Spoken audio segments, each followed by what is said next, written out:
إياك نعبد وإياك نستعين اهدنا الصراط المستقيم صراط الذين أنعمت عليهم غير المغضوب عليهم ولا الضالين آمين.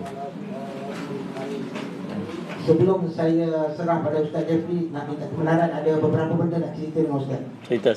Bukan dengan Ustaz, dengan Imam. Okey, bismillah. Ada beberapa benda saya nak cakap, ada 3 benda. Satu, minta tolong pastikan semua ada kitab ni. Tolong doakan. InsyaAllah Ustaz Jeffrey bila dah guna kitab, dia akan selalu datang.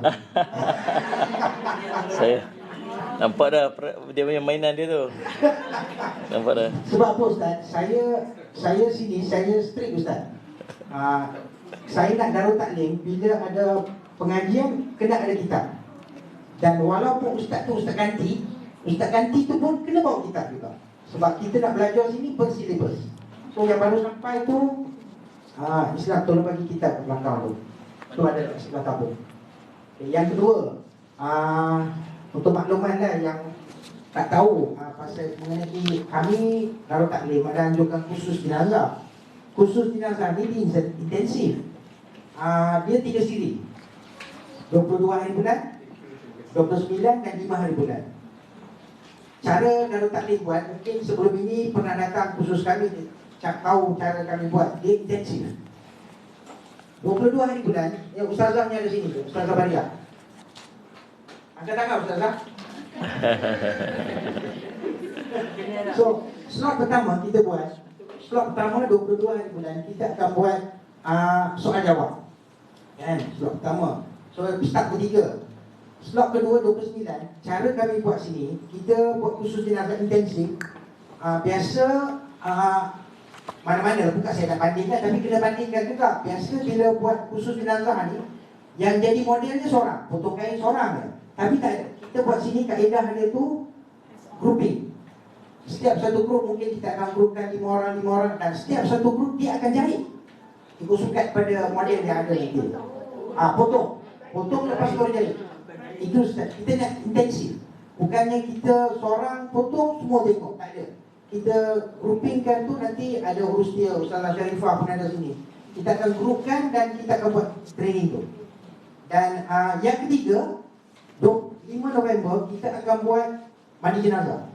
Mandi jenazah itu Ustazah Baria akan petik siapa. Sebab dia akan suruh semua orang bawa baju spare. Sebab dia joint KB antara Masjid Ahmadiyah dengan InsyaAllah Masjid kita Pekanbaru. Akan ada beberapa start guna pola. kitab ni, buku ni. So saya tak tahu Bila Ustazah Baria akan cerita pilih siapa insyaAllah kita di ni. Bukannya seorang Darul Taklim So dekat intensif. Ipoh ni. So Set apa ni, sebelum ini kita ada buat Ustazah Fauzi sedang buat ada 40-50 orang masih akan buat free. introduction dulu. Biar dia sebab cakap apa tu. free hari tu? Sebab ada bajet. Ini tak ada bajet. Terima kasih Sebab CEO MC. dia babitkan, sebab dekat Masjid Ahmadiyah tu saya kena bagi dah satu hati. Sebab dia mendatang tolong buat tutup sini macam-macam. Dia buat mestinya saya kena bagi token, nak kena beli kain putih. Sebab kat JKL tak bagi free, saya kena beli juga. So pasal itu dah RM50 tu. So kalau nak join, boleh tulis nama dekat atas bagi Aisyah ada ni. Yang ketiga, 31 hari bulan dengan Ustaz Yusron. Darul Izin boleh ada bagi kuliah. Ustaz Yusron ni. Yusron. Kita buat praktikal. Hari tu kita buat fiqh tayammum sesi 1. Yang kedua kita buat fiqh tayammum. Praktikal kali ni. Saya ada dengar ada yang cakap tak payah beli debu tayammum, kami nak beli bedak je. Kan? Ya, so berhenti cepat sikit. Panjang sangat. So itu lehernya. So kita nak bila kita nak tinggal, kena ada debu tayammum. So 31 hari bulan, di sini ada debu tayammum tu, bukan nak jual tapi nak jual. Kan? Wallah makna nak tu Ustaz. Ingat tak berhenti tadi.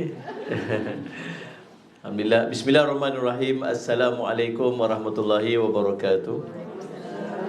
Alhamdulillah rabbil alamin wal aqibatu lil muttaqin wa bihi nasta'in ala umuri dunya waddin. Asyhadu an la ilaha illallah wa asyhadu anna sayyidana Muhammadan abduhu wa rasuluhu. Allahumma salli wa sallim ala habibil karim sayyidina Mustafa sallallahu alaihi wasallam wa ala alihi wa ashabihi wa man tabi'ahum bi ihsanin ila yaumiddin.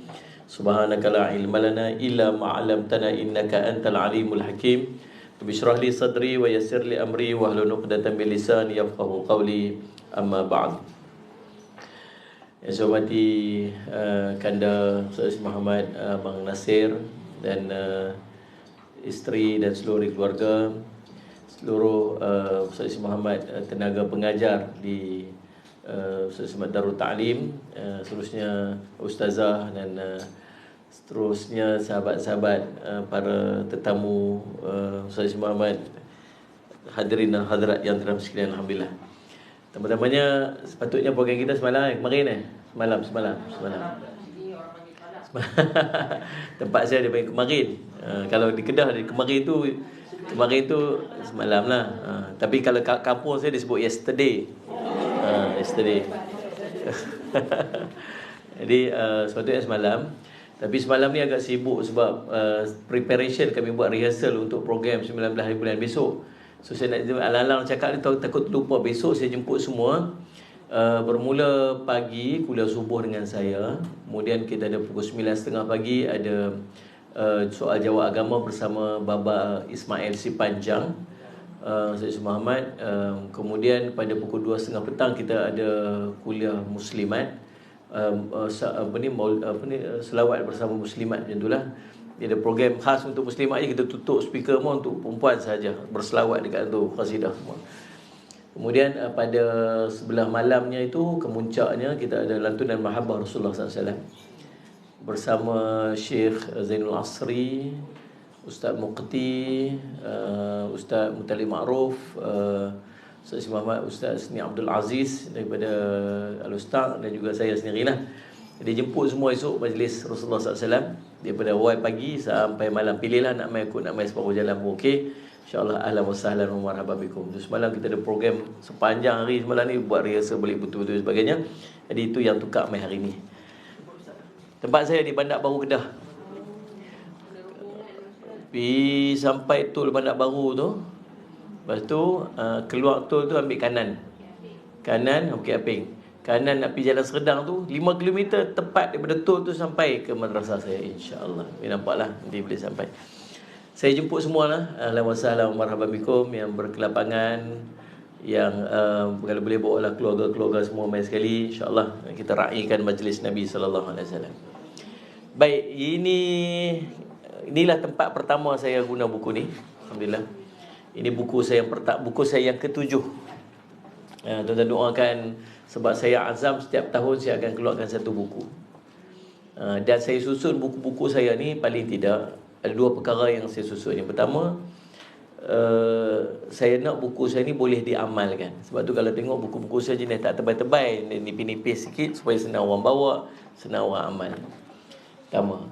Yang keduanya, saya nak buku saya ni dimanfaatkan dengan maksud boleh didaurahkan, boleh dibincangkan. Dia bukan satu buku sekadar nak jual aja. Sebab ada kadang-kadang kita tengok dia sebab tu kalau tengok setiap daripada hadis ni saya letakkan dengan matan hadis berbahasa Arab. Sebab kadang-kadang kita nak mengaji ni bukan sekadar Nabi SAW pernah bersabda yang maksudnya, jadi tak sedap bila kita mengaji kita meninggalkan matan Arab tu kan. Jadi sebab tu saya nak buku-buku saya ni bila saya hadiahkan kepada guru-guru, saya minta, saya kata Syekh tolong nanti bacakan kitab ni ataupun petiklah daripada ni supaya kita nak tumpah manfaat ni kan. Jadi alhamdulillah tuan-tuan, ni buku saya yang ke-7. Buku pertama 2017 Amalan Mengangkat Darjat. Kemudian 2018 Hidup dalam Sunnah Nabi SAW. 2019 Hidup Ustaz Muhammad, Amalan yang Mengundang Rahmat Allah. 2019 Doa dalam Quran, Kisah dan Tafsiran. 2020 Mukjizat Rasulullah SAW. 2021 Ustaz Muhammad, Umat Bertanya Rasul Menjawab. 2022 ada satu tertinggal ni, pada tahu. Tapi yang ni lah yang untuk 2023 yang ni, apabila Rasulullah SAW bercerita. Kisah dalam buku ni sebenarnya, idea buku ni ialah Sayyid Muhammad Dia idea buku ni muncul idea bila kita tengok antara benda yang menarik perhatian orang ialah penceritaan. Sebab tu banyak dalam Quran Allah bercerita. Jadi dan cerita ni semua menarik perhatian, dan ramai orang boleh mengambil manfaat daripada Saleh Muhammad cerita. Kadang-kadang kadang-kadang kita pergi dengar ceramah, ustaz tu petik cerita Piramli. cerita Piramli tu dia boleh syarah cerita Piramli tu kerana dahsyat. Mana? Kadang-kadang dia ambil cerita Lord of the Ring tu, cerita orang putih tu. Dia Saleh Muhammad dia olah, dia bagi jadi manfaat. Jadi saya fikir alangkah cantiknya kalau kita dengar sendiri kisah yang dicerita oleh Nabi SAW sendiri, yang mai keluar pada mulut Nabi SAW. Tuan-tuan tahu tak apa yang Nabi SAW biasa buat dengan isteri dia? Malam-malam selepas daripada Isyak, Nabi akan duduk dengan isteri dia bercerita. Nabi cerita kat isteri dia dengar. Sampai ke tahap Nabi punya cerita tu, isteri dia tak pernah dengar kisah macam tu. Nabi dia kata apa? Macam cerita khurafat je. Dia macam cerita dongeng tadi kita. Ya betul ya Rasulullah, macam cerita dongeng je. Lepas tu Nabi SAW cerita khurafat ni, ada seorang lelaki ni Nabi cerita. Bercerita. Isteri Nabi SAW pun cerita. Lagi panjang pada cerita Nabi. Dia pergi jumpa dengan siapa atau 11 orang, dia boleh cerita. Saya ada 11 orang wanita yang cerita masing-masing tentang suami masing-masing. So isteri pertama cerita suami saya sekian. Isteri kedua pula cerita suami saya sekian. Yang ketiga pula cerita 11 orang. Sayyidina Aisyah cerita kat Nabi SAW. Nabi dengar sampai habis. Punya panjang cerita dia. Saleh Muhammad. Saya ingat bukan isteri Nabi yang macam tu, kita pun macam tu ke. Orang perempuan yang mana sih, orang lelaki-lelaki dia punya vocabulary sehari dia 8,000 je. Dia punya perkataan dia, patah perkataan kota dia 8,000 je. Orang perempuan dia punya kota dia 38,000. Lebih. Sebab tu kadang-kadang kita kena tak apalah dengar cerita. Mana ni? Suami dia pergi mesyuarat kat office, dia balik-balik dia tak ada apa, duduk diam. Makan bang? Abang makan apa? Betul je. Dia tak ada dia habis buat. Letih bang? Dia bunyi buat. Mana isteri dia banyak lagi nak cakap tu, stok banyak lagi. Tadi dah cakap dah depan TV tengok cerita drama Korea. Mana tengok cerita drama Melayu tu, dia sembang depan TV tu. Ni apalah jantan tak guna tu, sembang tu sebab dia vocab dia punya patah kata perkataan tak guna banyak lagi. Balik cakap Sayyidina Aisyah cerita punya panjang, Nabi SAW dengar sampai habis. Sampai habis dengar Nabi SAW respon. Dia yang 10 tu, lelaki yang suami yang 10 tu, suami yang paling baik. Saya macam dia tu lah. Nabi conclude tu aja. Baik, jadi banyak sebenarnya kisah-kisah yang Nabi SAW cerita. Yang saya sempat himpunkan paling tidak pun ada 60 cerita, ada 40 cerita. Ini adalah Sayyid Muhammad 20 yang pertama. Sebab saya ada 40 cerita. 20 ni ialah kisah para nabi dan para rasul. InsyaAllah pada jilid yang kedua nanti dia akan bawa pula kisah-kisah para waliullah, orang-orang soleh yang Nabi SAW sendiri cerita. Baik, saya Muhammad tuan-tuan, kita buka kisah yang pertama. Kisah yang pertama, Allahumma salli ala Muhammad. Kisah bantahan Nabi Adam dan sifat lupanya. Nabi Adam bantah juga, ada lah bantah tu. Bantah cara Nabi lah Sayyid Muhammad. Kemudian dia lupa pula apa kisah Nabi Adam. Nabi Adam AS ni manusia. Dia manusia, bukan para malaikat, bukan malaikat. Biasa dia ada lupa, dia ada kadang-kadang rasa tak puas hati sebagainya. Mari kita tengok kisahnya. Bismillahirrahmanirrahim. Allahumma salli ala sayyidina Muhammad. An Abi Hurairah radhiyallahu anhu qala Rasulullah sallallahu alaihi wasallam lamma khalaqallahu Adam masaha dhahrah fasaqata min dhahrihi kullu nasamatin wa khaliquha min dhurriyyatihi ila yaumil qiyamah wa ja'ala baina 'ayna kulli insanin minhum wa bisan min nurin summa 'aradahum 'ala Adam faqala ay rabbi man haula'i qala haula'i dhurriyyatuka fara'a rajulan minhum fa'ajabahu wa bisuma baina 'ainayhi faqala ay rabbi man hadha faqala hadha rajulun min akhir al-umami min dhurriyyatika yaqulu lahu Daud faqala rabbikum ja'alta umruh qala 60 sana qala ay rabbi zidhu min umri 40 sana falamma qudhiya umru Adam ja'ahu malakul maut faqala awalam yabqa min umri 40 sana faqala awalam tu'tiha ibnaka Daud qala fajahada Adam fajahadat zurriyatuhu wa nusiya Adam fanusiyat zurriyatuhu wa khuti'a Adam fa khuti'at dzurriyyatuhu aw kama qala Rasul sallallahu alaihi wasallam rawahu Tirmizi wa qala Tirmizi hadisun hasanun sahihun. Baik, daripada Sayyidina Abu Hurairah radhiyallahu anhu dia menceritakan, Allahumma salli ala sayyidina Muhammad, Allahumma salli ala sayyidina Muhammad, daripada Abu Hurairah radhiyallahu anhu dia menceritakan bahawa Sayyidina Nabi SAW pernah bercerita ketika Allah menciptakan Nabi Adam AS, lalu Allah mengusap belakangnya, lalu daripada belakangnya berjatuhan setiap jiwa, ni roh ataupun nyawa yang akan diciptakan oleh Allah daripada keturunan Adam sehingga ke hari kiamat. Nah, waktu Allah jadikan Nabi Adam AS, Sayyidina Muhammad telah digosok belakang Nabi Adam AS. Keluar daripada belakang Nabi Adam ni, Sayyidina Muhammad, jiwa-jiwa, roh-roh yang akan nanti muncul di dunia sampai ke hari kiamat. Agak banyak mana. Waktu saya duduk baca hadis ni, saya duduk terbayang. Kita terbayang macam, kan manusia ni ramai, trilion daripada zaman Nabi Adam tu sampai umat paling akhir ni. Kita saja pun lah ni pun berapa bilion yang duk ada ni, yang duk hidup ni, yang tolak dengan campur dengan yang mati semua daripada zaman Nabi Adam. Untuk berapa ramai.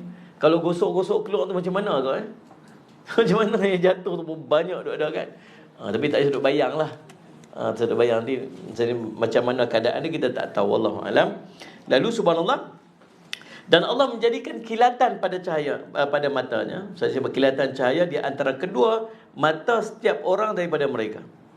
Kemudian dihadapkan kepada Adam. Maka Adam bertanya, wahai Tuhan, siapa mereka ni? Nampak cahaya gitu di antara mata daripada semua. Siapa daripada ni? Mereka adalah keturunanmu, wahai Adam. Oh, yang banyak-banyak ni apa, wahai Allah? Ini anak-anak cucu kamu lah ni. Oh, Masya Allah. Tapi ada seorang dalam ramai-ramai itu nampak bercahaya sangat ni, cahaya mata dia ni. Sayyidina Muhammad, sehingga Nabi Adam AS pun kagum. Lalu Nabi Adam bertanya, wahai Tuhanku, siapa dia ni? Allah menjawab, dia orang akhir zaman daripada keturunanmu yang bernama Daud. Adam bertanya, wahai Tuhanku, berapa tahun engkau jadikan umur dia? Lalu kata Allah menjawab, 60 tahun. Lalu Nabi Adam kata apa? Wahai Tuhanku, tambahkanlah untuknya 40 tahun daripada umurku. Itu dia punya sayang kat anak cucu dia, nampak comel sangat ni, nampak cahaya sangat ni. Berapa umur ni ya Allah? 60 tahun. Tambahlah bagi cukup 100. Yang tambah cukup 100 tu ambil pada mana? Ambil pada umur dia. Sallallahu alaihi Muhammad. Jadi dia tahu umur dia akan jadi 100 tahun. Kemudian ambil pada bahagian umur dia, pergi bagi dekat Daud. Ketika usia Adam tamat, bila sampai je 60 tahun, 100 tu tolak 40, tinggallah 60 tahun. Sampai usia dia, malaikat maut pun datang kepadanya untuk ambil nyawa dia. Lantas Adam berkata, bukankah usiaku masih berbaki 40 tahun lagi? Ni duk kira-kira ni baru 60 tahun, bukan 100 tahun ke usia saya? Bukankah lagi 40 tahun lagi? Malaikat maut kata apa? Bukankah engkau telah memberikan kepada anakmu Daud 40 tahun? Adam membantah. Lalu keturunan juga membantah. Waktu tu Adam apa? Bantah. Mana ada? Ni ada 100 tahun ni. Ni ada 40 tahun lagi ni. Dulu dah bagi dah. Ingat dah dulu ni. Bantah. Maka keturunan dia juga akan jadi jenis bantah. Kuat bantah tak? Tu panggil tu lah tu. Saya sempat tu. Jadi Nabi Adam membantah. Kata Nabi SAW, maka umatnya juga membantah. Sallallahu alaihi Muhammad. Kemudian Allah salli ala Muhammad. Kemudian Nabi kata apa? Adam melakukan kesalahan, Adam lupa, maka keturunan juga lupa. Nabi Adam AS pun lupa, maka kita pun lupa. Nabi Adam melakukan kesalahan, maka keturunan juga melakukan kesalahan. Ini nak menunjukkan sifat manusia. Bermula daripada Nabi Adam, makhluk di kalangan manusia yang pertama yang Allah cipta, ada sifat-sifat ni. Sebab tu sifat-sifat ni ada kat kita. Baik, kita tengok hadis ini tercatat dalam Sunan At-Tirmizi bernombor 3076. Menurut Imam Tirmizi, hadis ini hasan sahih. Pengajaran: manusia dijadikan oleh Allah dengan berbagai kelemahan. Antaranya suka membantah, mudah lupa dan tak sunyi daripada kesalahan. Ini memang sifat kita. Masa tu sifat bantah. Semua benda pun betul kat kita, orang lain semua salah. Ni bantah. Ni tak kena, yang tu tak kena, bantah. Salah sebab. Itu sifat-sifat yang ada pada manusia. Kalau dia tak ada sifat ni, dia bukan manusia. Semua sifat-sifat kelemahan ni akan ada pada manusia, tuan-tuan. Kita marah, kita tak suka, kita benci. Dan dia tak boleh buang benda tu. Ada kat sini yang jenis memang apa pun jadi, saya ni bukan jenis marah Ustaz, saya ni bukan jenis marah Ustaz, saya ni tak marah. Ada orang macam tu. Tak ada. Satu aja, dia mampu kawal marah dia ataupun tidak. Sifat marah tetap akan ada. Dia tak boleh pergi jumpa Tok Umar tolong Ustaz buang saya punya marah ni. Tak boleh. Allah jadikan marah. Yang kedua, sifat malu. Malu ada dekat manusia? Ada. Memang akan ada sampai bila-bila. Cuma macam mana dia kawal malu dia, dan macam mana dia letak malu dia pada tempat dia. Kata Nabi SAW, Iza tastahi fasna ma syi'ta. Kalau kamu tak malu, kamu buatlah ikut suka kamu. Iza tastahi fasna ma syi'ta. Kalau kamu tak malu, buatlah ikut suka kamu.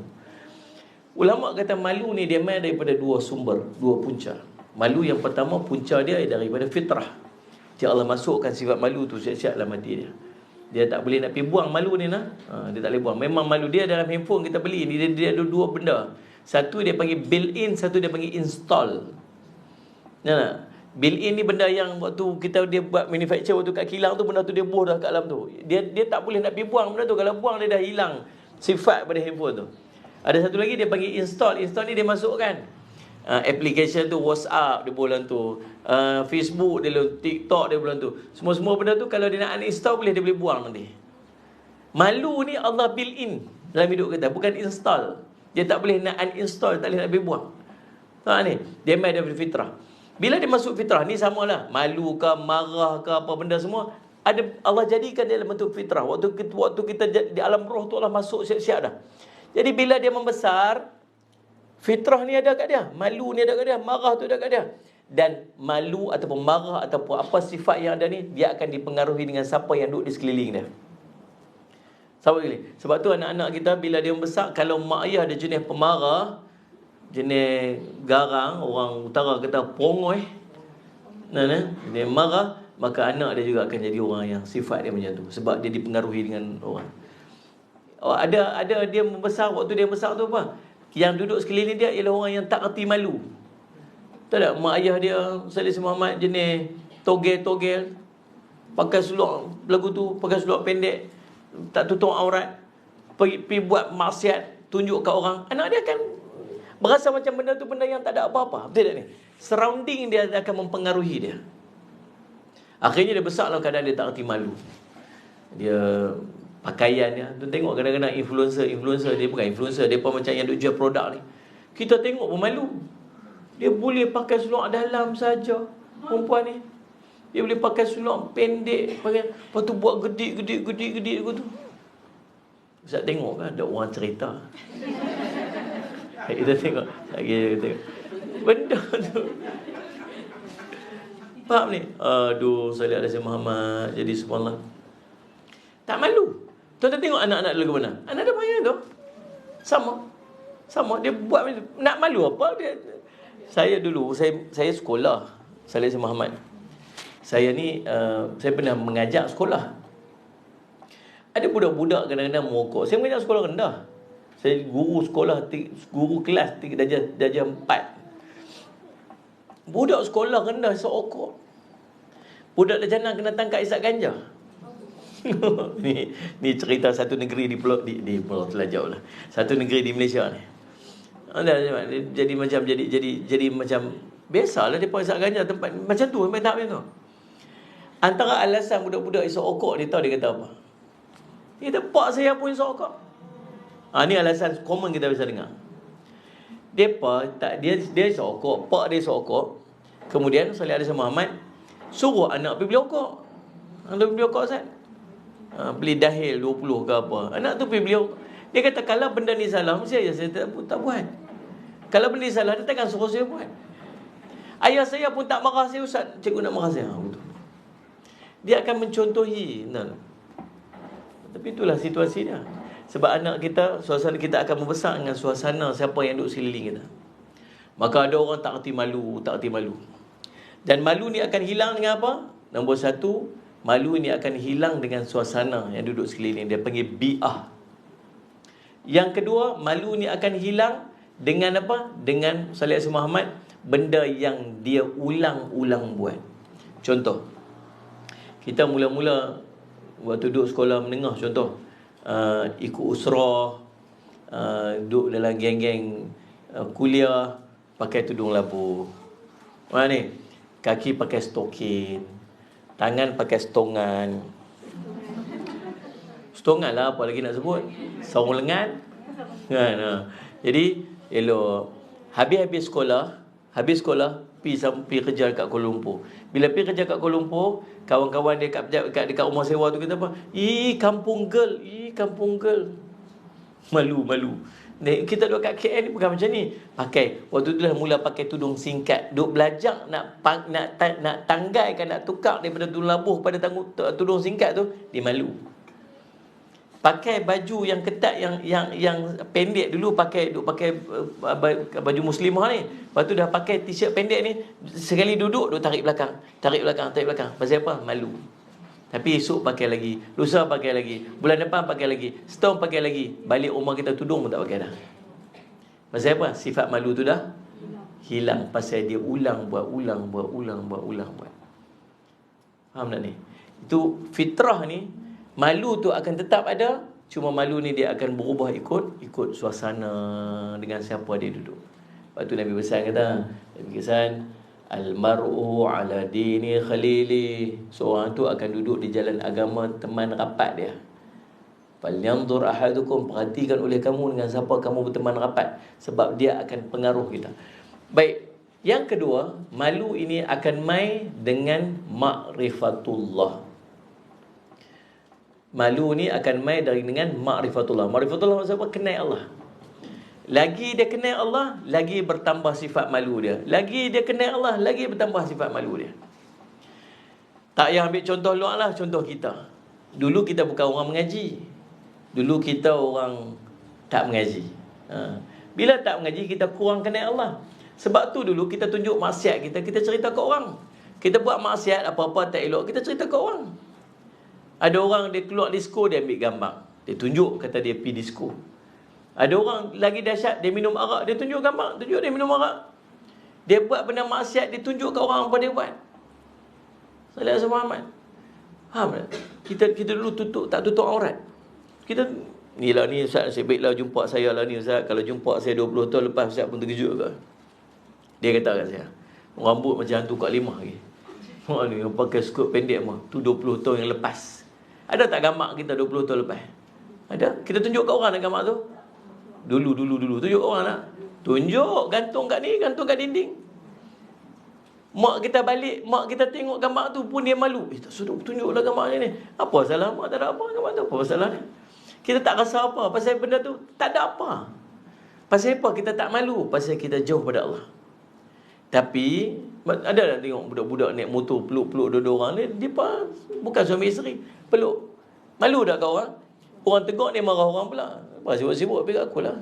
Aku suka aku lah. Tengok ni, tuan-tuan.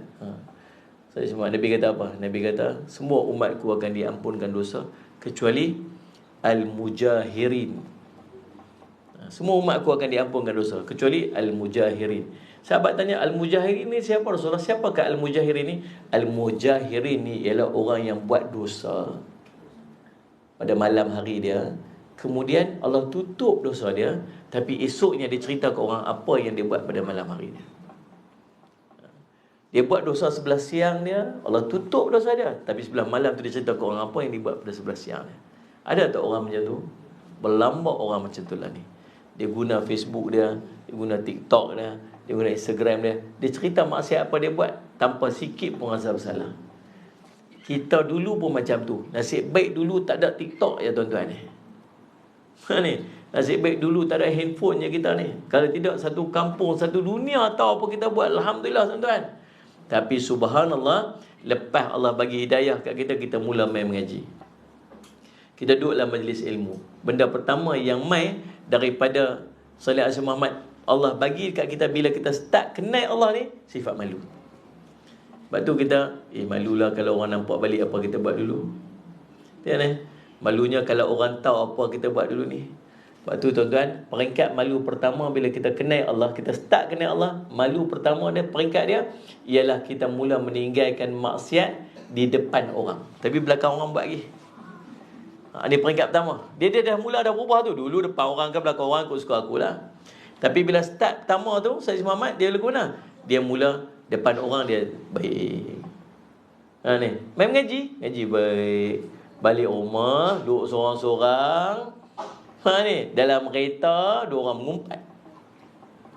Dosa dah mengumpat tu. Dosa lah. Cakap. Ni Muhammad. Ngata orang tu, ngata. Nampak tak kawan kat meja sebelah kita tadi ni? Siapa apa pakai itu. Sebab mengumpat lagi. Tuan-tuan Sayyid Muhammad, depan orang kita dah mula tinggal maksiat. Tapi depan orang masih buat lagi. Main mengaji lagi. Main peringkat kedua. Peringkat kedua, depan orang pun tak buat dah, belakang orang pun tak buat dah. Waktu ni lah baru dia main sifat ihsan masuk dalam hati dia. Yang kata apa? Anta'budallaha ka'annaka tarahu fa illam takun tarahu fa innahu yaraka. Kamu ibadat pada Allah sebenarnya kamu nampak Allah, tapi kalau kau tak nampak Allah, ingat Allah melihat kamu. Ada main peringkat ni. Peringkat dia rasa macam Allah duk tengok dia. Jadi depan orang pun dia tak buat dah, belakang orang tak buat dah. Main peringkat ketiga lagi dahsyat. Peringkat ketiga dia mengaji lagi, dapat lagi dia punya makrifah Allah tu, lagi kenal Allah. Main peringkat ketiga tuan-tuan, apa dia? Dia malu untuk meninggalkan kebaikan. Bukan meninggalkan dosa. Dia malu nak tinggal baik, benda baik. Macam mana? Tak mayang zuhur hari ni, tak patut sungguh aku ni. Malu dengan Allah. Tak baca Quran langsung. Ni Allah bagi Facebook, WhatsApp boleh baca, komen, tiba-tiba tak baca. Tu. Dia malu dengan Allah untuk meninggalkan kebaikan.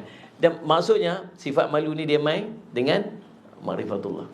Semua daripada keburukan dan kelemahan dan kecelaan yang ada di kita ni, dia akan dibaiki dengan makrifah pada Allah. Dia terus mengajilah. Teruskan mengaji. Mengaji ni sampai bila-bila. Mengaji ni kadang-kadang bukan tang ilmu tu kita dapat. Bukan tang ni kita dapat ni. Tapi dia duk banyak buat kita muhasabah diri. Banyak buat bersihkan hati kita. Banyak mengubah hidup kita daripada orang yang tak reti malu kepada orang yang jadi malu.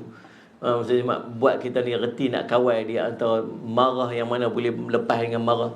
Ada seorang tu jumpa saya, Ustaz, Alhamdulillah Ustaz, semenjak suami saya diikut kuliah ni, dia dah tak panah barang lagi dah. Kalau tidak tu dia panah barang, pantang salah sikit dia panah barang, dia lempas kemarahannya. Tapi bila start dia mengaji ni, dia kurang Ustaz, dia ada agak marah sikit tapi kurang. Bukan pasal dia mengaji anger management. Tuan-tuan, orang yang pandai barang, pergi mengaji anger management, belum tentu lagi dia boleh mengurangkan. Sebab marah ni duduk tahu mana? Ni duduk hati ni. Marah ni duduk hati ni. Maka cara dia apa? Cuci hati tu dengan ilmu. Cuci hati tu berkenaan Allah. Maka bila hati tu bersih, hilanglah marah dia. Faham tuan-tuan? Baik, Allahumma salli. Jadi subhanallah, ini adalah sifat-sifat manusia suka berbantah, suka melakukan kesalahan. Jadi cara dia ialah dia perlu mendidik diri untuk akur dengan kebenaran dan sentiasa merujuk kepada pertikaian kepada Allah dan Rasul. Bila ada aja masalah, jangan duk bantah dulu. Rujuk dulu Allah kata apa. Rujuk dulu salli ala sayyidina Muhammad. Al-Quran kata apa, Nabi SAW kata apa. Firman Allah, ya ayyuhalladzina amanu atii'ullah wa atii'ur rasul wa ulil amri minkum fa in tanaza'tum fi syai'in faruddu ila Allah wa rasulih in kuntum tu'minuna billahi wal yawmil akhir dzalika khairun wa ahsanu ta'wila. Tengok ayat ni kata apa. Taat pada Allah, taat pada Rasul, dan taat pada Allah, taat pada Rasul dan para pemimpin di kalangan kamu. Ada orang itu ni, orang bukan Islam dia guna ayat ni lah. Kan? Dia bukan Islam dia guna ayat ni. Kita kata tak apa, kalau nak guna ayat Quran, boleh, mainlah masuk Islam. Dia masuk Islam, dia nak guna ayat Quran, tak apalah, gunalah, tak ada masalah. Tapi macam mana dia nak suruh kita yakin pada Islam sedangkan dia sendiri pun tak yakin dengan Islam? Dia pun tak Islam, dia nak suruh kita, kamu peganglah dengan Islam, tengok ayat Quran kamu kata apa. Kalau kamu yakin sungguh dengan ayat Quran kita tu, mainlah masuk Islam. Lepas tu kamu cakaplah. Macam marah yang nampak. Betul lah tu kan. Jadi semua Allah sebab tuan-tuan. Kemudian penafsiran dia mesti tepat. Sebab bila kita baca Quran Sallallahu Alaihi Muhammad, dia tak boleh ambil ayat secara literal. Sebab di sana ada penafsiran daripada ulama yang berkait dengan asbabun nuzul ayat, berkait dengan nas mansuh dan macam lagi berkaitan dengan penafsiran. Ada 13 cabang daripada ilmu untuk yang perlu dia gunakan untuk mentafsirkan Al-Quran. Bukan guna main, bukan boleh siapa-siapa ni. Jadi sebab tu kita orang Islam yang tak ada kemampuan untuk tafsir Al-Quran, kita kena rujuk dengan ulama mufassirin, dia panggil ulama-ulama pentafsir Al-Quran, sebab depa ada keilmuan tu untuk mentafsir Al-Quran.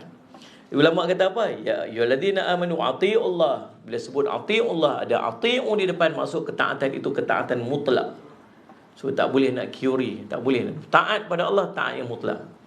Wa atii'ur rasul, ada atii'u di depan, maksud ketaatan itu ketaatan yang mutlak. Tetapi dekat ulil amri minkum tidak ada atii'u. Di depan ahli umri tu wa ulil amri minkum, maksud dan pemimpin di kalangan kamu, dengan maksud pemimpin yang mentaati Allah dan mentaati Rasul. Ya tu lah. Simple macam tu aja. Muhammad. Sebab manusia dia akan tetap ada kesalahan yang dia buat. Jadi kat sana macam mana kita nak buat? Bukan sembrono je taat. Faham tak ni? Maka tapi kalau berjumpa dengan khilaf, berjumpa dengan masalah, berjumpa tak kena, hang kata lagu ni, hang kata lagu ni, dia ni kata lagu tu, dia kata lagu ni, pemimpin ni kata sini, kita macam mana ni? Kita duk bergaduh sama-sama kita ni. Tak puas hati sampai bila? Tak puas hati sampai bila? Apa Allah kata? Allah kata fa in tanaza'tum fi syai'in. Bila kamu ada masalah, kamu ada apa? Berlainan pendapat tentang sesuatu, buat apa? Sallallahu alaihi Muhammad. Farudduhu ilallahi wa rasulih, patah balik pada Allah dan Rasul. Tu jalan dia. Itu aja nak selesai masalah. Masalah di mana? Apa masalah kita ada? Masalah ekonomi ke, masalah minyak ke, masalah beras ke, masalah apa lagi? Macam-macam masalah yang ada ni. Ni bulan Oktober ni, saya ni minta maaf lah tuan-tuan, saya ada yang marah ke apa sebagainya. Masuk bulan Oktober ni, tiap-tiap tahun saya akan risau benda yang sama. Tahu apa? Oktoberfest.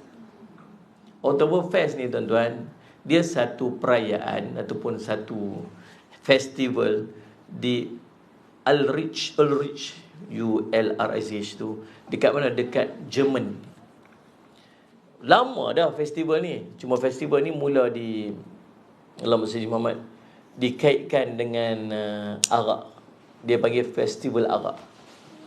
Festival arak ni tuan-tuan dia perbuat, Allahumma salli Muhammad, dia perbuat pada berapa hari dalam bulan Oktober ni, dia akan berimpun ramai-ramai dalam tempoh berapa lama. Seluruh pengeluar kilang-kilang arak ni akan berimpun di tempat tu, akan bagi rasa arak-arak dia. Apa tu, macam pekat-pekat pesta arak lah. Dia start daripada pekat minum arak ramai-ramai. Lepas tu bila ada arak tu, maka penggilang-penggilaan akan mainlah buat dia punya exhibition arak apa semua tuan-tuan sekalian muslimin.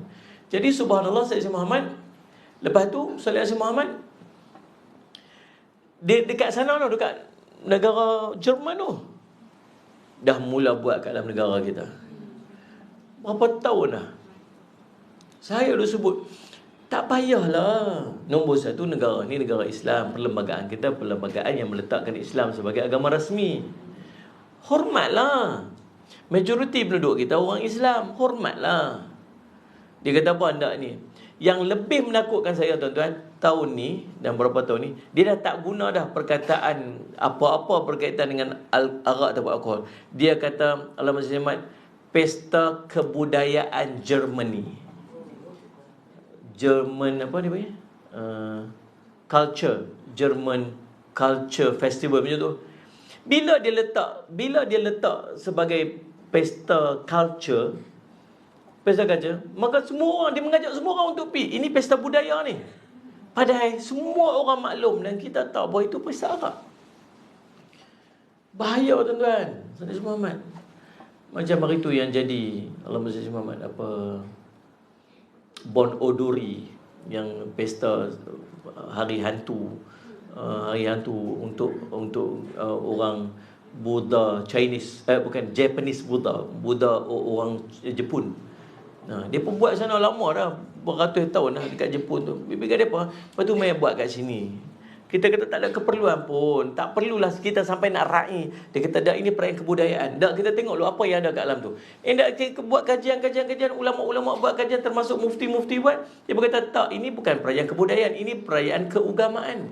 Bila agama tak boleh, orang Islam tak boleh join. Tak boleh. Bila kita tegur, bila kita marah, Sallallahu Alaihi Muhammad, bila kita buat kempen untuk ni, Allahumma salli Muhammad, tuan-tuan, tahu tak, yang pi 30,000 orang, 40,000 orang pi. Dia tak akan habis pertikaian ni. Bila mai sampai pula isu Israel, isu Palestin ni. Saya Muhammad, kita sedih.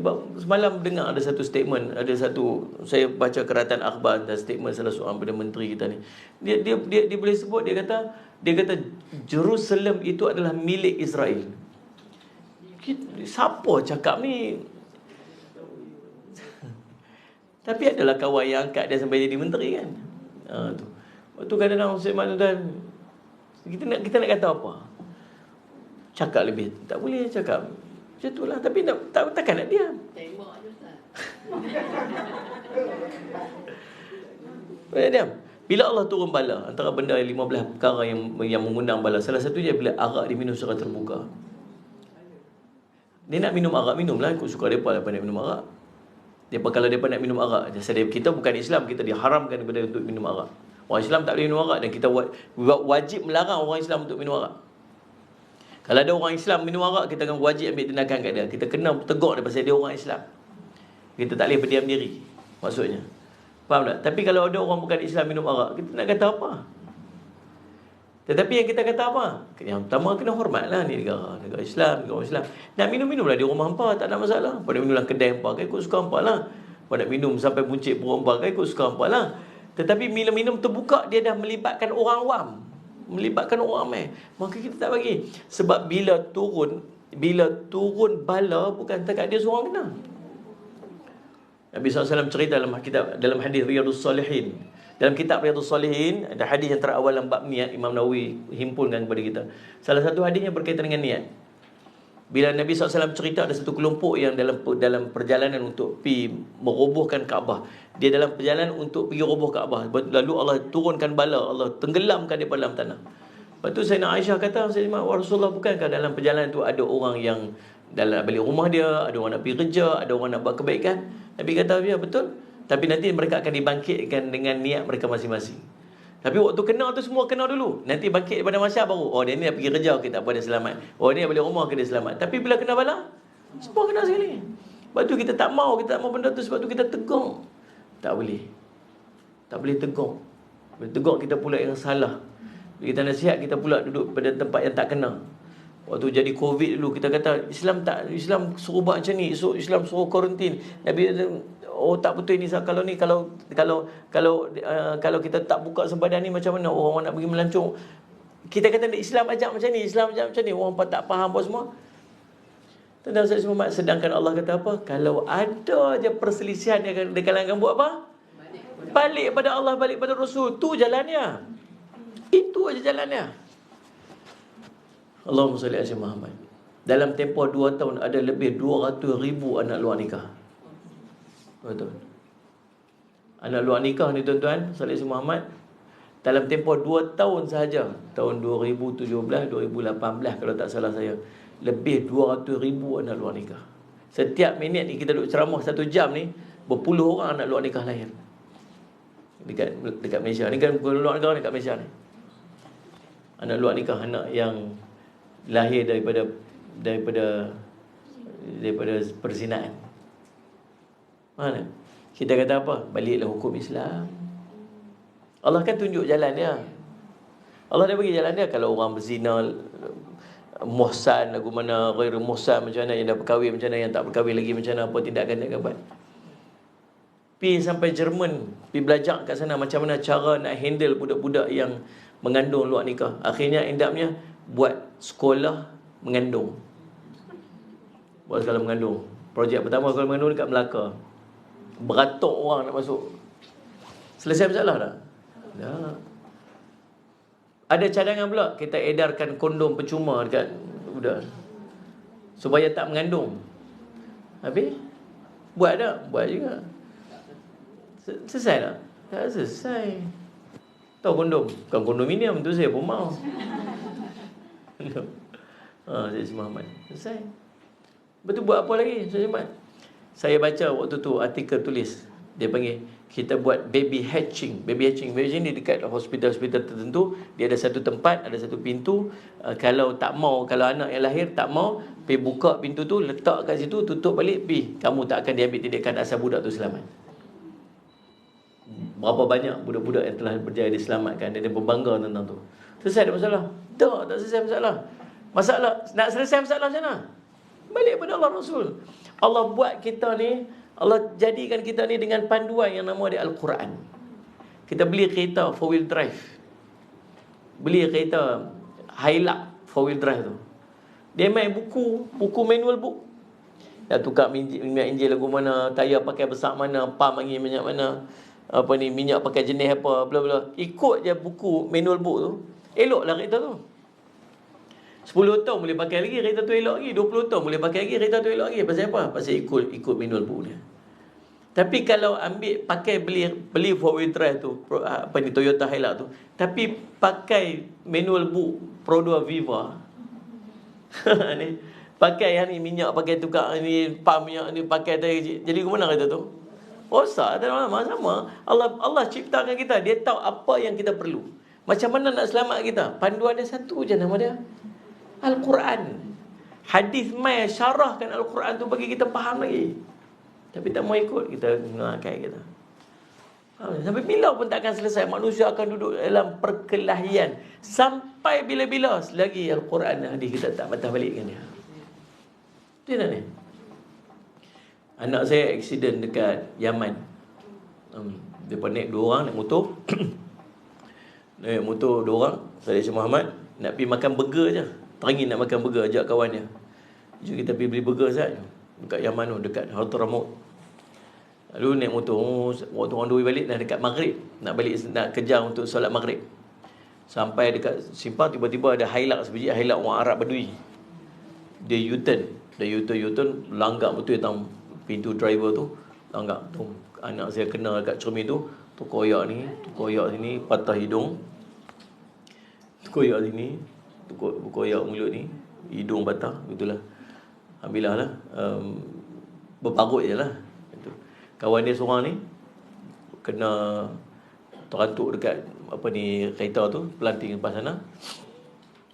Selepas 11 hari meninggal. Kawan dia tu meninggal lah. Anak saya tak meninggal lah, alhamdulillah lah. Tapi itulah, hidung bengkok sikit, koyak-koyak ni lah. Tapi selamat lah, alhamdulillah. Jadi Allahumma salli Syekh Muhammad. Lepas tu panggillah hakim Qadhi pergi ke rumah orang Arab tu. Keluarga yang anak meninggal tu daripada Johor, dia terbang pergi ke sana. Waktu tu baru lepas Covid tau. Jadi nak pergi tak boleh, kami nak masuk pun tak boleh. Duk tengok gambar anak dekat ni lah, susah hati dah, macam-macam nak pergi tak boleh apa. Jadi dia pun sama, anak dia tu sampai meninggal. Budak tu keluarga tak sempat ziarah, 11 hari meninggal. Bila meninggal saja, dia pun pergi Syekh Muhammad dekat dalam rumah dia. Qadhi tu panggil waris-waris semua, mesyuarat bicaralah perbicaraan. End up perbicaraan tu, Sallallahu Alaihi Muhammad, perbicaraan tu didapati Arab ni bersalah sebab U-turn yang menyebabkan kematian. Bila menyebab kematian ni, Allah sebut dalam Quran, ya ayyuhallazina amanu kutiba alaikumul qisas. Wahai orang beriman, diwajibkan kepada kamu untuk melaksanakan qisas. An-nafsu bin nafsi, nyawa dengan nyawa, hidung dengan hidung, mata dengan mata, telinga dengan telinga. Allah kata apa? Nyawa dengan nyawa. Maksudnya bila orang tu sabit kesalahan menyebabkan terbunuh nyawa tu, maka dia layak untuk dibunuh. Jangan main-main. Lepas tu Ustaz Syamad, hakim kata apa? Ada option kedua. Apa option kedua dia? Diat. Bayar dia. Redha tak dengan diat? Redha.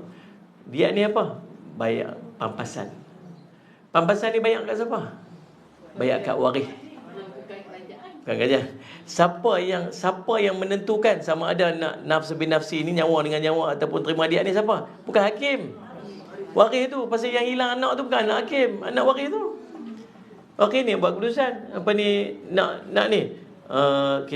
Saya nak cadangkan tu apa ni diat. Setuju tak setuju? Setuju. Kita kalau orang macam kita kan, anak mati, biar bunuh, biar mati, biar bunuh anak orang jangan, betul lah contoh kan. Lepas tu Said Muhammad, hakim kata apa? Tak apa, ada option kedua mah. Apa dia? Pampasan, diat. Mana ada nyawa anak, mana ada nilai apa semua ni. Diat banyak mana? 100 ekor unta. Lah ni mana ada orang makan unta. Cakap banyak unta ni sagi kubat. Tak, bukan suruh ambil unta tu, nilai unta tu. 1 ekor unta kata 8,000, 100 ekor unta dah 800,000. Kita boleh bincang. Kalau 800,000 bincang betul tak ni? Siapa dapat duit dia tu? Waris tu. Dia dah hilang anak, layaklah dia dapat. Memanglah tak tergantilah nyawa orang tu, taklah. Tetapi paling tidak adalah sesuatu kat dia. Dia dah invest budak tu daripada kecil dengan pampers, dengan susunya, dengan apa, dengan harapan anak dia tu tolong dia waktu dia besar apa. End up-nya tiba-tiba mati. Betul dia dapat? Layak dapat. Tapi ada satu lagi, maafkan. Boleh maafkan? Boleh. Macam yang jadi kat ni, keluarga dia maafkan orang tu. Maaf. Hebat sungguh lah. Orang tu punya menangis. Dia kata, kamulah keluarga aku dunia akhirat, dia kata. Memang hati memang bersih gila. Kalau kita tak apalah 800,000 okey lah, bayar sikit-sikit lah, slow-slow bayar ha? Betul, tapi layak dia dapat. Layak dia dapat. Kalau kita macam mana? Masuk penjara 18 tahun, 20 tahun. Kena penjara seumur hidup, paling kurang 18 tahun. 18 tahun tuan-tuan sekalian, sehari makan RM20. Kali dengan apa? Kali dengan 10 tahun dah apa ni, dua apa nak kira tak? Sehari RM20 kali dengan setahun, dua ada 360 hari, jadi kali 2 jadi 10,000 tahun tu. Kalau 10 tahun dah 70,000. Kalau 20 tahun dah 140,000 kat dia. Yang ni dapat apa? Dapat adilnya Islam tu. Orang tak mau ambil, dah tak mau bahas pun, tak mau bincang pun, tak mau nak buat pun. Lepas tu 9 dah selesai. Dah selesai. Kem curi, kem rompak, kem apa. Kita kerja nak kerat tangan orang. Orang curi kerja tangan. Tuan-tuan tahu tak? Dekat 18 syarat sampai nak kerat tangan orang. Orang ni dapat ni, nampak dia masuk rumah tu, nampak dia pegang ni, curi ni. Kena tangkap dia curi dia. Pok tangkap tu. Curi ni. Bicara. Saya nampak dia masuk rumah saya, dia curi. Kamu curi sebab apa? Kamu curi sebab kamu terdesak, sebab kamu apa sebagainya. Saya kena curi sebab kamu kena paksa. Tak ada benar makan, saya terpaksa curi. Tak boleh kerat tangan dia. Ni. Kalau kerat tangan jadi mudarat kat dia, dia ada kencing manis, dia ada penyakit apa, kerat tangan mudarat dia, tak boleh kerat tangan dia. Adakah dia atas kelalaian tuan rumah terlupa nak kunci rumah ke, tingkat terbuka sikit ke apa bagai, tak boleh kerat tangan dia. Ada 18 syarat paling kurang nak kerat tangan orang. Bukan senang-senang nak kerat. Maksudnya Islam ni cantik sangat dah. Kalau ada orang yang berzina, berzina yang belum berkahwin, hukum dia apa? 100 sebatan. Kata 100 sebatan. 100 sebatannya, kalau sebat kita ni 6 sebatannya, udah dia angkat siap bagi belakang, berpecah ni kulit. Islam sebat mana? Ketiak tak boleh buka. Angkat ni, nak angkat ni tinggi, ketiak tak boleh buka. Ni sebat ni pun kayu tak boleh panjang lebih daripada 1 hasta. Lepas tu kalau ketiak tak buka, nak buka je nak. Macam ni Kelepak, kelepuk, kelepak, kelepuk, kelepak. Dia kata tak sakit berusaha. Geli je kot. Macam tu. Bukan sakit nak cari. Ada satu benda lagi besar pada sakit, nama apa? Malu.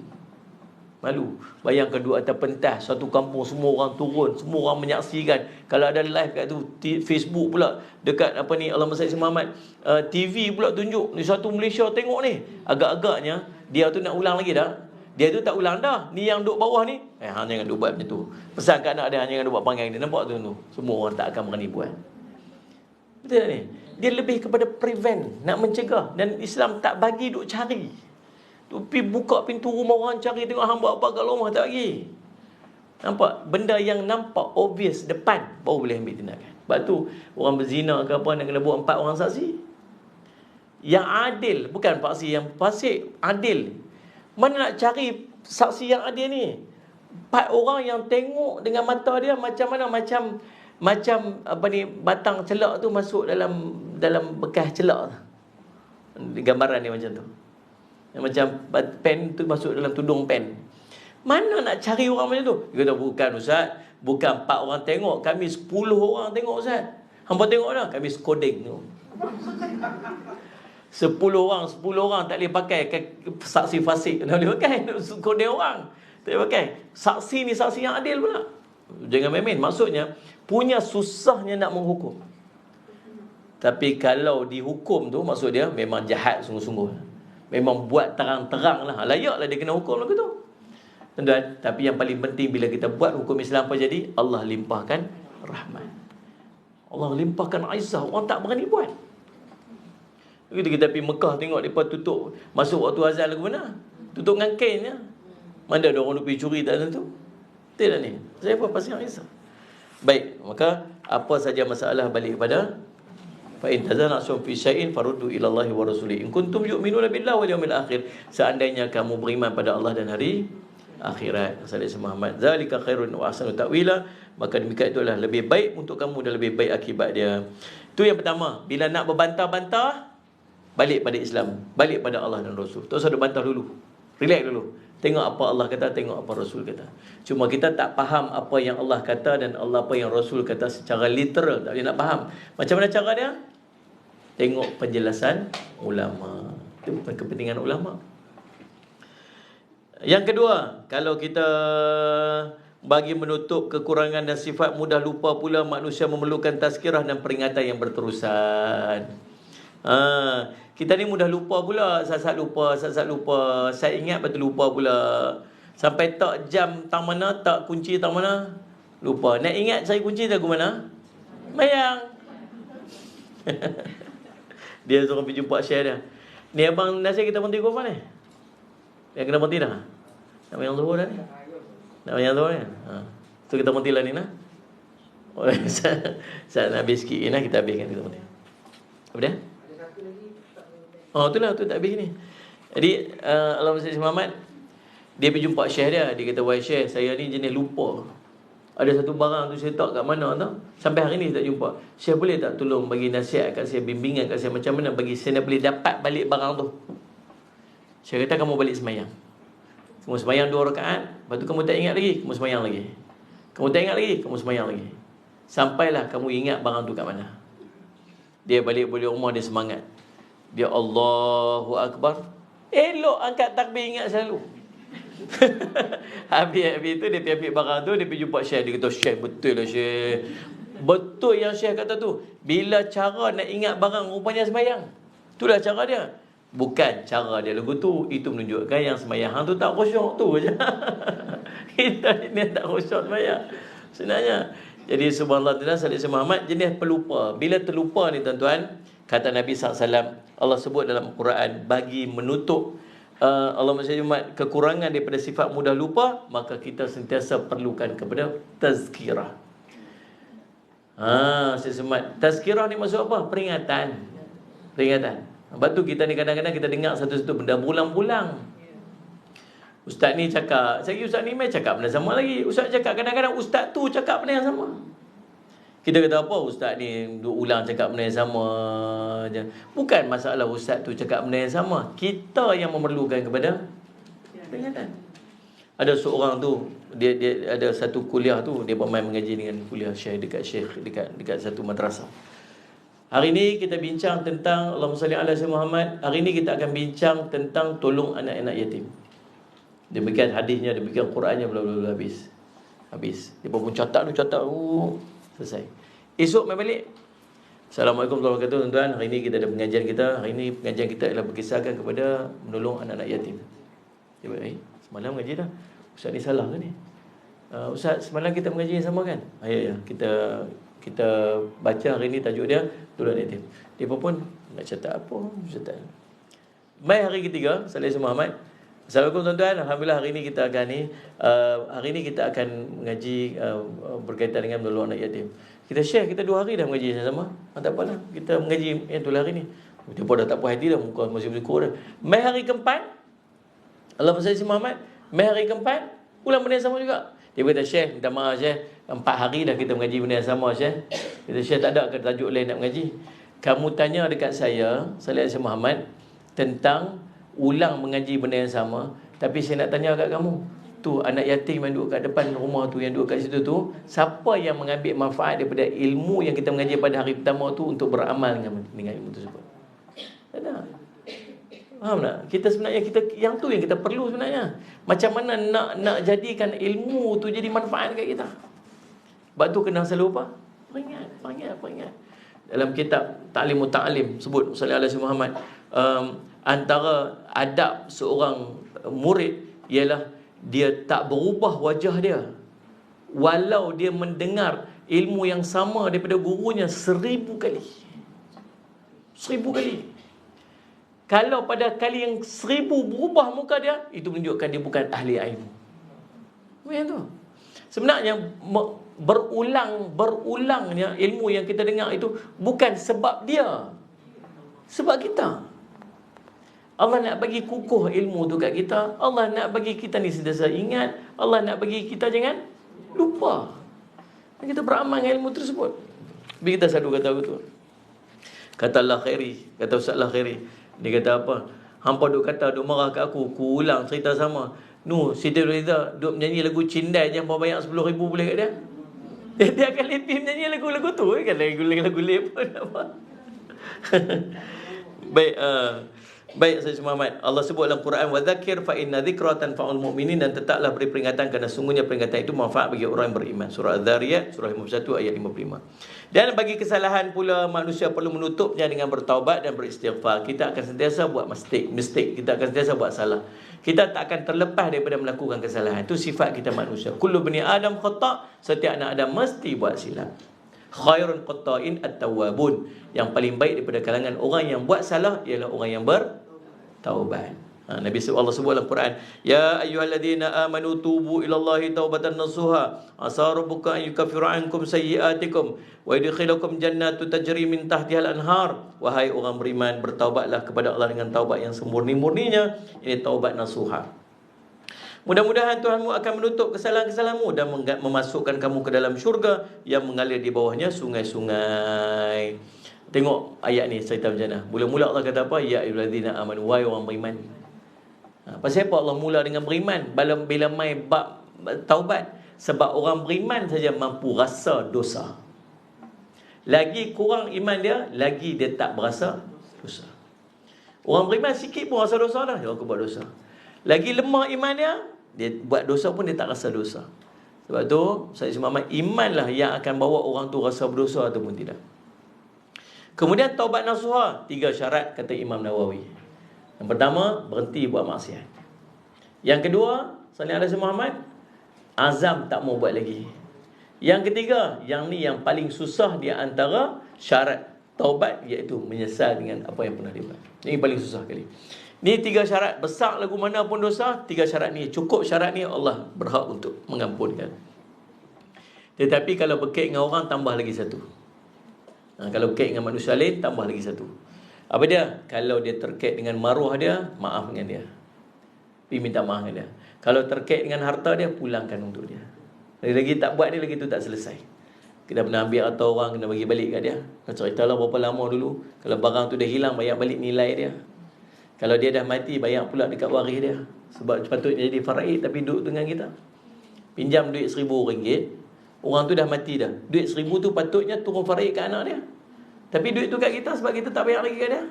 Nanti pergi bayar balik dekat anak-anak dia untuk difaraidkan. Faham kan? Lagi tak selesai yang tu, lagi tu tak selesai masalah. Tambah-tambah mengumpat, fitnah orang. Allah, lagilah nak menjawab banyaklah ke akhirat. Baik, Allah SWT. Tuan-tuan, jadi itulah perbincangan kita pada kali ini. Perbincangan kita akan datang. Jadi kita dah nampak dah bila Abang Nasir dia suruh bawa buku, kita guna buku memang saya kata ni memang kita nampak dah mainan dia tu. Tapi okeylah, insya-Allah mungkin sebab bila saya ada program dekat Kota Raja tu, bolehlah singgah sini. InsyaAllah, mudah-mudahan. Kalau tak ada apa-apa lah, kalau ada urusan apa, saya minta tangguh dulu kan, InsyaAllah. Jadi mudah-mudahan jadi manfaat. Tuan-tuan yang ambil buku ni, Ustaz Ismail Ahmad, nanti kita ada QR code. QR code tu yang mana yang tak buat cash tu bolehlah scan tu, terus bayar pakai online. Yang keduanya mungkin Ustaz Ismail Ahmad yang ada cash, bayar cash lah, RM25 saja. Dan Ustaz Ismail Ahmad yang ketiganya, kalau tak bawa lagi hari ni dan tak bawa tu juga, boleh pinjam duit. Boleh pinjam duit kawan. Boleh pinjam duit kawan. Pinjam duit Abang Nasir. Ataupun tengoklah kalau tak bawa juga ke apa sebagainya, mungkin bulan depan bagi pun tak apa, tapi duduklah hutang lah, betul kan, InsyaAllah. Jadi cukup sekadar tu tuan-tuan. Saya Ismail Ahmad. Terima kasih juga sahabat saya mengikuti melalui Facebook Abang Nasir. Facebook, YouTube. Terima kasih banyak-banyak yang mengikuti, dan sahabat-sahabat di TikTok juga ni, alhamdulillah, yang mengikuti secara langsung pada pagi ni, pada tengah hari ni, petang ni, insya-Allah mudah-mudahan pertemuan kita jadi manfaat. Saya nak ambil kesempatan ni lagi sekali untuk ucap, untuk ajak semualah untuk hadir ke majlis kami esok hari. Esok hari 19 hari bulan, bermula daripada pagi pukul 6.30 pagi dengan saya, 9.30 pagi dengan Bapa LC Panjang, pukul 2.30 petang maulid khas untuk muslimat, dan kemuncaknya pada malam hari itu selepas solat maghrib saya jemput semua ke Kompleks Islam Darul Faizin, Bandar Baru Kedah, Bukit Aping, Bandar Baru Kedah. Tuan-tuan nak search nanti, tuan-tuan nak search Waze ke Google ke, tekan Kompleks Islam Darul Faizin. InsyaAllah dia akan keluar ke sana lah. Alhamdulillah. InsyaAllah ya. Daripada sini sejam setengah InsyaAllah. Bismillahirrahmanirrahim. Alhamdulillah bi'amin, wassalatu wassalamu ala rasulil amin, Sayyidina Muhammadin wa ala alihi wa sahbihi ajma'in. Allahumma faqihna fid din wa alimna ta'wil waj'alna min ibadikas salihin wahdinas siratal mustaqim. Allahumma arina haqqa haqqan warzuqna ittiba'ah wa arina batila batilan warzuqna ijtinabah. Sallallahu alaihi wasallam Muhammadin wa sallallahu alaihi wasallam. Alhamdulillah rabbil alamin. Bagi nak bayar lah. Ada. Nak bayar boleh bagi dekat tu saja. Tu. Okey ya, terima kasih semua. Jumpa lagi. Sama-sama. Sama-sama.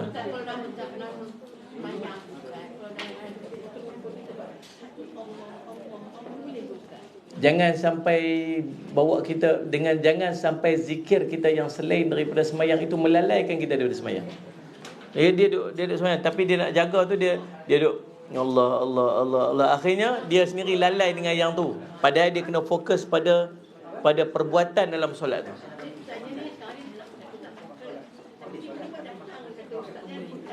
Dia dah kena tarik balik. Tak apa, tak apa. Nanti okeylah.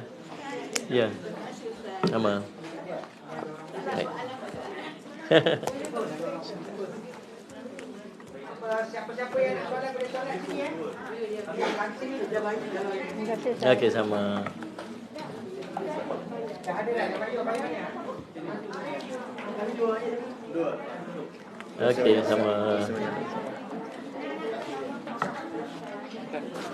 Ya, ada kata sikit. Allah.